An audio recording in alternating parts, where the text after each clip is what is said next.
rich economies calling out for foreign hands to fill the void. Birth rates falling, productivity stalled, growth being destroyed. Central bankers sound the warning, demographics tell the tale.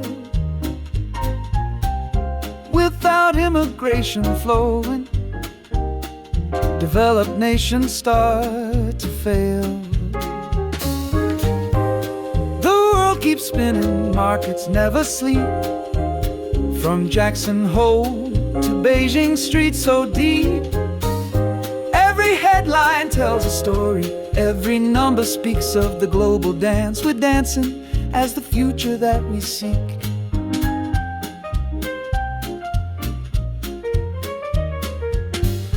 Putin's war machine keeps rolling, sanctions fail to stop the flow.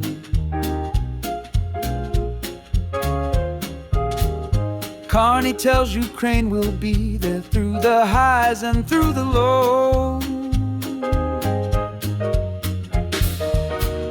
Money finds a way around the rules. Companies bend and break, while the Fed officials struggle with the pressure in their wake. The world keeps spinning, markets never sleep. From Jackson Hole to Beijing streets so deep, every headline tells a story, every number speaks of the global dance. We're dancing as the future that we seek.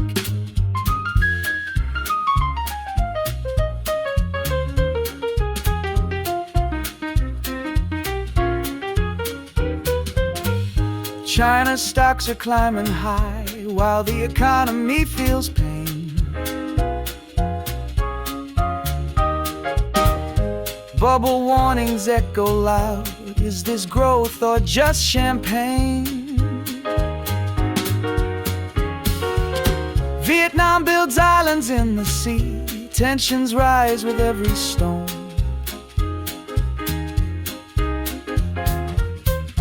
While in Johor earthquakes shake the ground, data centers stand alone. From love delayed by financial goals to tennis stars with business souls, the headlines paint our modern age where money writes on history's page. The world keeps spinning and we're all just trying to keep up.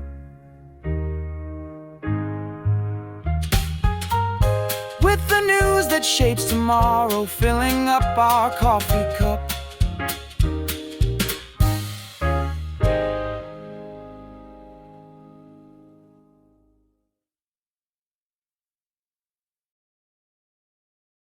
Good morning and welcome to today's news roundup.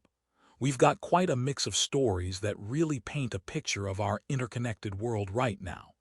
Let's start with something that's going to shape the next few decades: demographics and economics. Central bankers are sounding the alarm that rich economies desperately need foreign workers to keep growing. It's a fascinating challenge. Birth rates are dropping across developed nations, and that's creating a real productivity crisis. Without immigration to fill the gaps, these economies could face serious stagnation. It's one of those slow-burning stories that doesn't make flashy headlines, but will fundamentally reshape how we think about borders and workforce policy. Speaking of economic challenges, Fed Chair Jerome Powell is walking a tightrope right now. Inflation looks like it's ticking back up just as job market risks are mounting. And if that wasn't enough pressure, he's dealing with intensified political attacks from Trump's administration, including efforts to oust Fed Governor Lisa Cook, who, by the way, is the first black woman to serve on the Federal Reserve Board. It's creating this impossible situation where Fed officials are trying to focus on economic data while managing unprecedented political interference. Meanwhile, the Russia-Ukraine situation continues to evolve in interesting ways. Canadian Prime Minister Mark Carney visited Ukraine with a clear message.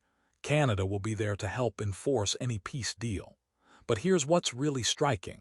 Despite years of sanctions, Russian money keeps flowing. Companies are finding ways around the rules, which raises serious questions about whether our traditional sanctions playbook actually works in today's global economy. Over in Asia, we're seeing some fascinating contradictions. China's stock market is on this incredible bull run, but it's completely disconnected from economic reality. The economy is struggling under tariffs and a property crisis, yet stocks keep climbing. Analysts are calling it bubble territory, and honestly, it's giving everyone flashbacks to previous market bubbles that didn't end well. Then there's Vietnam quietly accelerating its island building in the South China Sea, a move that's sure to increase regional tensions. And just to add some unexpected drama, Malaysia's Johor State, which is becoming a major data center hub, got hit by two mild earthquakes. No major damage reported, but it's a reminder of how our digital infrastructure sits on some pretty shaky ground, literally. On a lighter note, we've got some interesting cultural stories too. Maria Sharapova is being inducted into the Tennis Hall of Fame, and she's talking about her post-tennis superpower, which apparently isn't the tennis dress, but her business acumen. And there's this fascinating trend of people delaying relationships until they hit certain income targets. It's a very modern take on the relationship between money and love. What strikes me about today's news is how everything connects. Economic pressures in rich countries create immigration debates. Political pressure on central banks affects global markets. Geopolitical tensions in one region influence economic decisions everywhere else. It's like watching this complex global dance, where every step affects the rhythm for everyone else.